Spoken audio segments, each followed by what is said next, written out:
Rebonjour et bienvenue dans cette deuxième partie de comment et pourquoi un avion vole.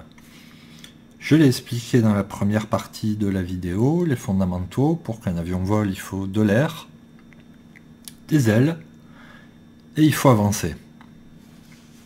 Et c'est ce qu'on va faire, on va avancer. L'air, il y en a partout, on n'a pas de souci. Les ailes, elles sont là, elles ne bougent pas. Donc tout ce qu'on a à faire, c'est avancer. Pour avancer, je vais simplement démarrer les moteurs. Le moteur avant, le moteur arrière. Juste de manière, je vais sortir un cran de volet. Et maintenant, je vais expliquer ce que je vais faire pour le décollage.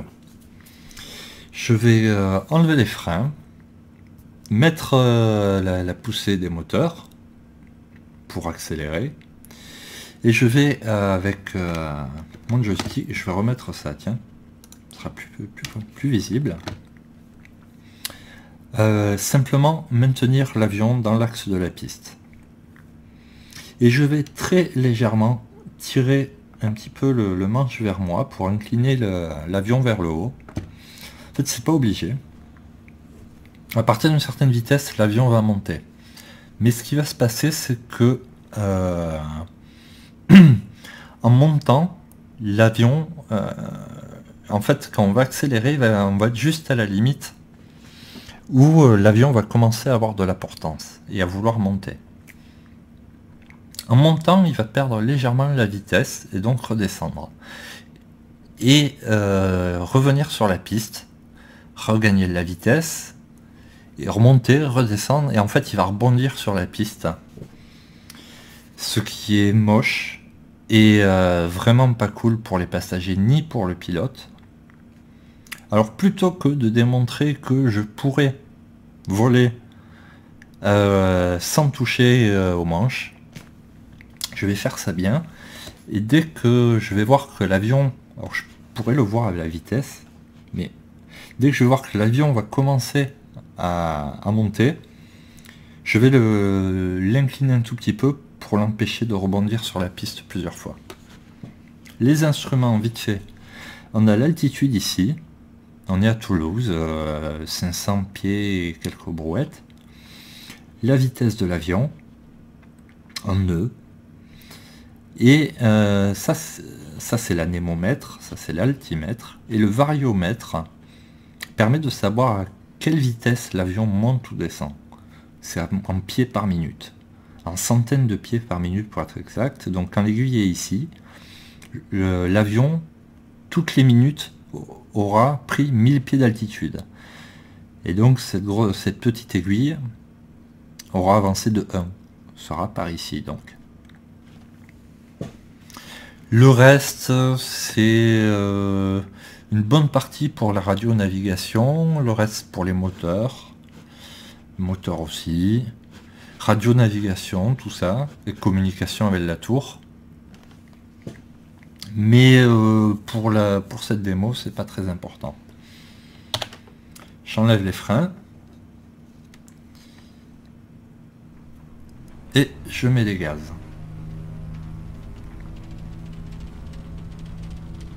L'avion prend de la vitesse, on le voit ici.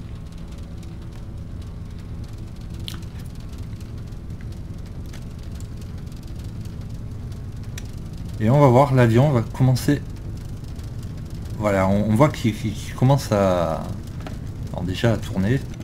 Et hop, ben tiens, voilà. Hop, il a décollé. J'ai juste tiré un tout petit peu, vraiment, pour l'empêcher de rebondir. Et je ne touche plus à rien. Et l'avion monte, naturellement, parce qu'il a suffisamment de vitesse pour monter. Maintenant, je vais agir juste pour maintenir dans l'axe de piste.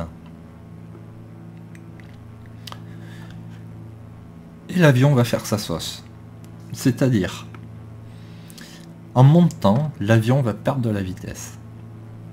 En perdant de la vitesse, il va piquer du nez. En piquant du nez, il va gagner de la vitesse. En gagnant la vitesse, la portance va augmenter, donc il va remonter. En remontant, il perd de la vitesse. En perdant de la vitesse, il perd de la portance, il pique du nez, il regagne de la vitesse, et ainsi de suite. Donc il va osciller. En gros, il va faire que monter, descendre, toujours en montant, mais il va monter plus ou moins vite. Ça va être désagréable pour les passagers. Et je vais prendre donc réellement le contrôle de l'avion pour le faire monter un petit peu plus et lui faire garder une vitesse de 100 nœuds. Donc plus je monte, plus il perd de vitesse. Si je monte trop, il perd beaucoup de vitesse. Donc je redescends. Il reprend la vitesse. Et de façon tout à fait naturelle, sans toucher à la manette des gaz, rien du tout. Ce que je vais faire, je vais monter un petit peu plus. Je vais lâcher les commandes. On va voir ce qui se passe. L'avion n'a plus assez de vitesse. Il perd de la portance. Alors, je vais maintenir quand même dans l'axe. Il perd de la portance. Il descend. Il gagne de la vitesse. En gagnant de la vitesse, il remonte. En remontant, il perd de la vitesse. En perdant de la vitesse, il va redescendre. Et là, on voit très bien le phénomène d'oscillation que j'expliquais. Et en fait, ça va finir par se stabiliser. Mais pendant ce temps, les passagers vont avoir le mal de mer. Maintenant, qu'est-ce qui se passe si je monte trop et que je perds trop de vitesse? Ce qui va se passer, c'est que ça va s'appeler le décrochage. De façon plus ou moins violente, l'avion va perdre plus ou moins, donc subitement, sa portance. Et donc piquer du nez fortement. Sur cet avion, l'effet n'est pas très visible. En fait, il décroche en douceur. Mais je vais quand même le faire. Dès que je vais arriver en fait dans la zone noire, je pourrai plus monter. L'avion, même si je tire sur le manche comme un bourrin, il va piquer du nez pour gagner de la vitesse. C'est un phénomène, encore une fois, c'est un phénomène naturel, c'est pas un ordinateur de bord, c'est rien du tout. C'est simplement, uniquement, dû à la forme de l'aile. Et le fait qu'une aile est une aile, donc c'est sa forme. Voilà, je tire sur le manche. On perd de la vitesse, très fort. Et là, l'avion va commencer à descendre. Je tire de plus en plus sur le manche et pourtant je descends de plus en plus. Au bout d'un moment, il y a un capteur qui me dit que je suis en train de décrocher. C'est-à-dire que là, voilà, là je suis à fond. Et l'avion va descendre. Alors l'avion est difficilement contrôlable et là je peux plus monter. En fait il continue à monter, je lâche les commandes, il pique du nez fortement, il gagne de la vitesse et ainsi de suite. Ce que j'ai oublié de faire pour réellement montrer comment ça se passe, c'est ça. Je coupe les moteurs. Coupant les moteurs, je perds beaucoup de vitesse. Donc je pique du nez. L'avion continue à voler. Tant qu'il a de la vitesse, il vole. Et maintenant, je vais tirer. Là, voilà, hop, je décroche. Et là, j'ai beau tirer comme un furieux, l'avion descend. Là, je continue à tirer à fond. L'avion a regagné un tout petit peu de vitesse, donc comme je le force à s'incliner vers le haut, il va essayer. Il peut pas. Et donc, finalement, quoi que veuille le pilote, un avion vole. On on ne peut pas empêcher un avion de voler. La seule chose qu'on peut réellement faire, c'est le cracher au sol en fait. Donc pour le cracher au sol, hein, j'ai juste à pousser et on va y arriver, hein, pas besoin de démontrer.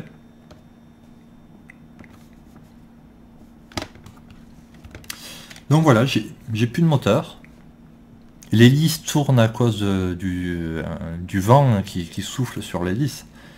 Mais le moteur est réellement coupé. Hein. Là on peut voir, voilà, carburant, zéro, rien du tout. Et je continue à contrôler l'avion. Et la piste, là-bas au loin.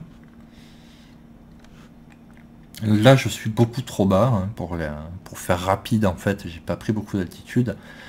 Normalement un avion vole beaucoup plus haut et peut voler pendant une très longue distance sans moteur jusqu'à trouver l'aérodrome ou l'aéroport le plus proche. Je vais remettre le moteur. Je regagne de la vitesse. L'avion remonte. Et tout ça en fait en ayant une action vraiment minimale sur les commandes de vol, à part pour tourner.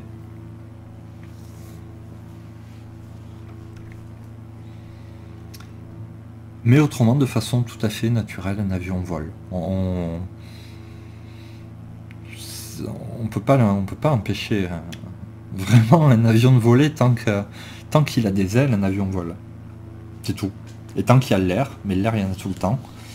Et tant qu'il a la vitesse, et la vitesse on l'a vu, en fait on peut pas arrêter un avion en vol. Si on va pas assez vite, simplement, il va piquer du nez pour gagner de la vitesse. C'est un phénomène naturel. Et on se dirige tranquillement vers la piste. Je vais réduire les gaz.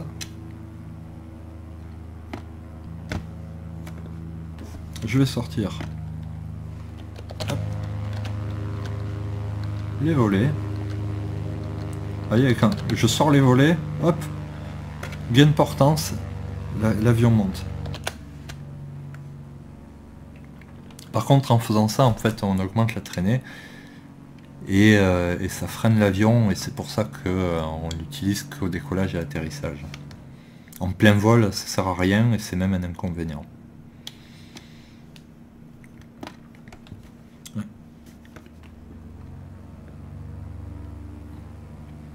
Et je vais atterrir tranquillement, pépère. Plus avec cet avion, j'ai toute la piste que je veux. Je coupe les gaz.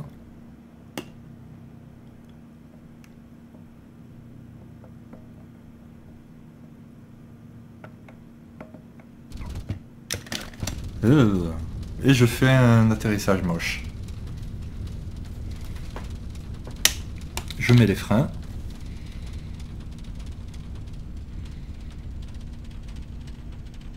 Et me voilà au sol.